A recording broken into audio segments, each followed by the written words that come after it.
Week 8 is almost in the book, so I'm bringing you my must-add waiver wire and trade targets heading into Week 9 fantasy football. And we started off on the waiver wire with our first player is going to be Cedric Tillman for the Cleveland Browns. And when we're looking at this Cleveland Browns overall offense, wow, Jameis Winston absolutely rejuvenated this team. Shout out to Deshaun Watson for destroying a lot of Browns fans' confidences. And all of a sudden, we see Cedric Tillman, who we thought had potential last year, come in this season and demolish with back-to-back weeks of 18, and then this game had 28.9 fantasy points, 9 targets, 7 receptions for 99 yards, which is absolutely incredible. Now, they were going up against a pretty difficult defense with the Baltimore Ravens. Cedric Tillman played in 62 snaps, had 40 routes run, 9 total targets. Now, he didn't lead the team in targets. That went to Elijah Moore, but playing with a quarterback like Jameis Winston, that's only going to benefit Cedric Tillman, who is a deep ball threat and a big-bodied wide receiver. So absolutely love some Cedric Tillman going forward. Cedric Tillman is currently rostered in 24% of leagues. He's going to be the number 1 waiver wire add this week. Definitely, if you have first priority, you 100% need to go add some Cedric Tillman. Now, the next guy that you need to be adding to your fantasy football roster, if you are quarterback needy, let's say you do not have a top 10 quarterback, definitely take a look at Jameis Winston. Right now, he's only 10% rostered.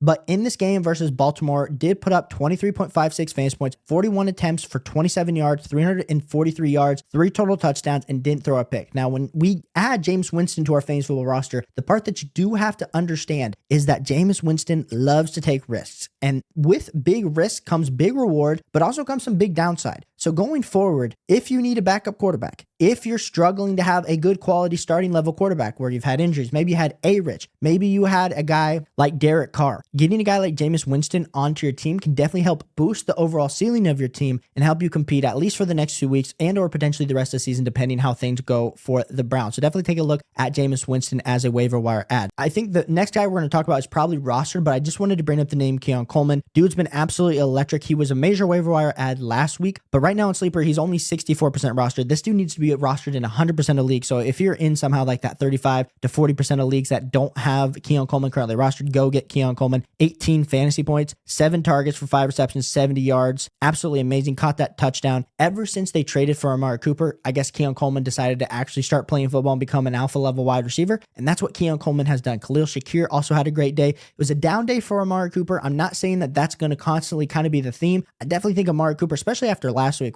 he had a great connection with Josh Allen. We saw Amari Cooper exit the game in that third quarter, but definitely need to be targeting some Keon Coleman if he is available in your league. Now, my fourth waiver wire target, it is going to be Michael Wilson for the Arizona Cardinals. And when we look at this Arizona Cardinals offense, we saw today, we finally saw Marvin Harrison Jr. erupt. We saw Kyler Murray have quite the day. Must have been the new Black Ops release. Dude was grinding it all week and said, you know what, I'm going to come out and ball to prove the haters wrong, because he did. But Michael Wilson this week had 14 fantasy points, 6 targets for 5 receptions, 31 yards, and did catch that touchdown. The thing that I do want to highlight is played 46 snaps, had 29 routes run, 6 total targets. Now, we talked in our stash video about Greg Dortch, and we talked a little bit about Zay Jones. Both those guys were irrelevant in this matchup for the Cardinals. So I think going forward, the only players that we can really rely on as receivers, Marvin Harrison Jr., Michael Wilson, and Trey McBride going forward. So definitely, if Michael Wilson is potentially available for you, because he's available in 27% of sleeper leagues, definitely think he's worthy of a waiver wire add going forward, especially if you miss out on a guy like Cedric Tillman or Keon Coleman isn't available. Michael Wilson would be a good add that I would be trying to add. And my last and final waiver wire add that I would be trying to add this week, it's going to be Mike Gesicki for the Cincinnati Bengals. Now, I do hear the comments that are coming that, hey, Caleb, listen, Mike Gesicki had a good game, 12.3 fantasy points, but he was playing without T. Higgins. You're going to probably tell me that in week 2 versus Kansas City, Mike Gesicki also had a great game with 16.10 fantasy points, but was also playing without T. Higgins. So if there's no T. Higgins, I know to start Mike Gesicki. I think that's a fair assumption. But the thing that we do not know about Mike Gesicki and this tight end landscape is how dire it is past the top 5. If you don't have Brock Bowers, Travis Kelce, Sam Laporta, Trey McBride, or Kyle Pitts, you're kind of hurting. Maybe you add Tucker Kraft to that. We could maybe have the discussion, Tucker Kraft after today's game. But I think if you started streaming tight end,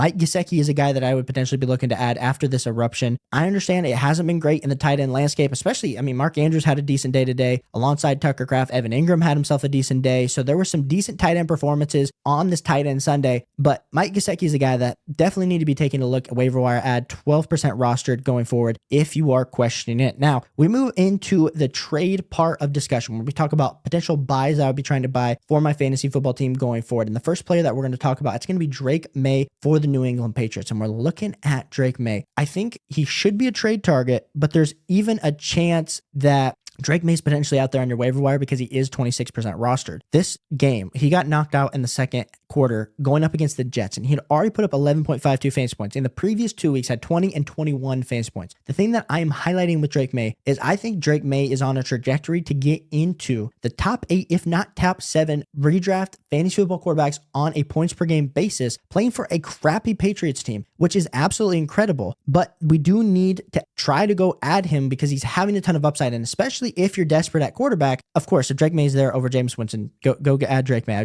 Add Drake Maye over Jameis Winston. But if you have to go trade for him, I think it's very appropriate level value that you would have to be going and trying to do to go and acquire some Drake Maye. Like when we're starting to look at trades for Drake Maye, like Drake Maye for Raheem Mostert straight up. If you're super desperate at quarterback, I understand Raheem Mostert looked good in this game with Tua Tagovailoa coming back, but give me Drake Maye over Raheem Mostert. Drake Maye for Cortland Sutton. Absolutely love that. Drake Maye for Deontay Johnson might be a little bit rich, especially with Deontay Johnson potentially getting traded somewhere juicy. But then you could look at like a trade like Drake Maye and Marvin Harrison Jr. for Romeo Doubs, Anthony Richardson, Jordan Addison. Give me the Drake Maye, Marvin Harrison Jr. side. So definitely go explore what potential trades might look like for Drake Maye. Definitely think he is a great trade target and or waiver wire addition to your fantasy football team. Now, the next guy we're going to be talking about is going to be Breece Hall for the Jets. And if you own Breece Hall, it has been a struggle. It has been a little bit of frustration because today he only had 9.9 fantasy points. Last 2 weeks, 26, 21. You probably thought he was over the hump. This Jets team has been struggling as a whole. He's still a top 5 running back. I still have him as a top 4 running back rest of the season. So I think you need to start exploring what Breece Hall trades are going to look like because, of course, the Breece Hall owner isn't just going to give him up. This is not just a buy low video because we all understand at this point in the season, it's really hard to buy low on players because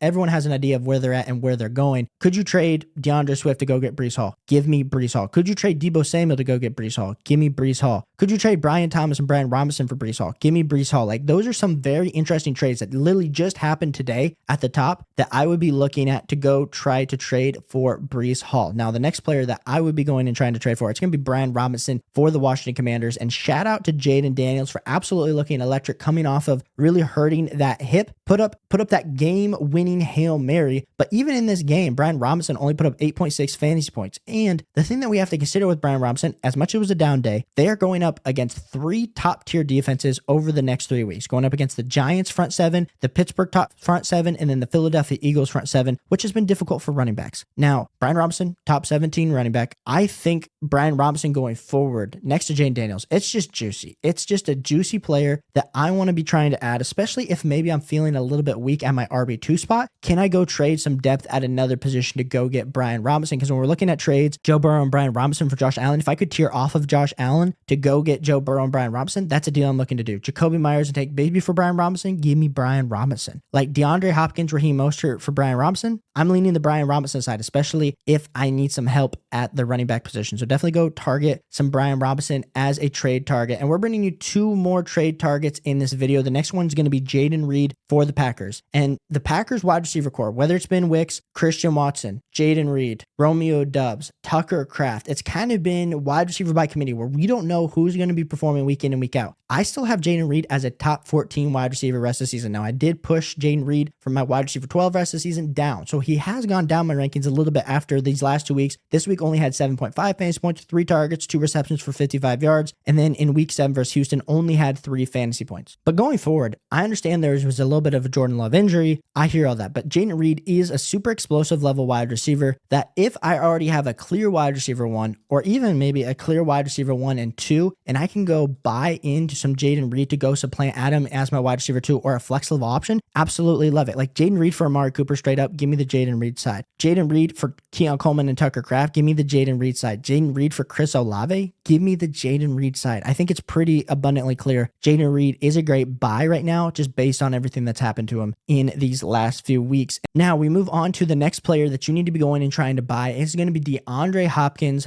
for the Kansas City Chiefs. Felt so weird to just say that, but DeAndre Hopkins in this game only had 3 targets, 2 receptions for 29 yards, put up 4.9 fantasy points. Now, if you look at this Kansas City Chiefs snapshot, of course, DeAndre Hopkins, he got in the game, but it wasn't as great as we potentially would love to see. We saw Travis Kelce absolutely pop off, but I think the thing with DeAndre Hopkins is we can already see that he has the trust of Patrick Mahomes. Of course, dude's an absolute legend, veteran level wide receiver. He is 32, so we are kind of in the back end of his career, but I do think them playing for a championship, DeAndre Hopkins playing for an elite level team will definitely rejuvenate him. We really haven't seen any great performances out of him this year, except for week 3 versus Green Bay, but we also know he's coming from the Tennessee Titans offense, which stunk, coming to maybe the best to not top 2 offense in NFL football. I know Patrick Mahomes hasn't been performing actual fantasy football purposes, but I definitely think if you need some wide receiver depth, DeAndre Hopkins' price is only going to be going up over the next few weeks. So if we could start to look at what some trade targets are going to look like for him, I'm not trading Marvin Harrison Jr. for DeAndre Hopkins. That's crazy. But could I trade Rome Odunze for DeAndre Hopkins? Crazy. Give me the DeAndre Hopkins side. Now, DeAndre Hopkins, Wan'Dale Robinson for Cortland Sutton, Isaiah Pacheco. I personally lean the DeAndre Hopkins side there. So I do think there's deals out there if you can potentially be buying low into DeAndre Hopkins going forward. I think DeAndre Hopkins is a great trade target. So if you like fantasy football, if you want me to help you win a fantasy football championship, hit that like and subscribe button, answering every start sit question this season once you're here in the community on the way to 4,000 subscribers. If you haven't already, check out these 2 videos and I will catch you on the next one. Peace.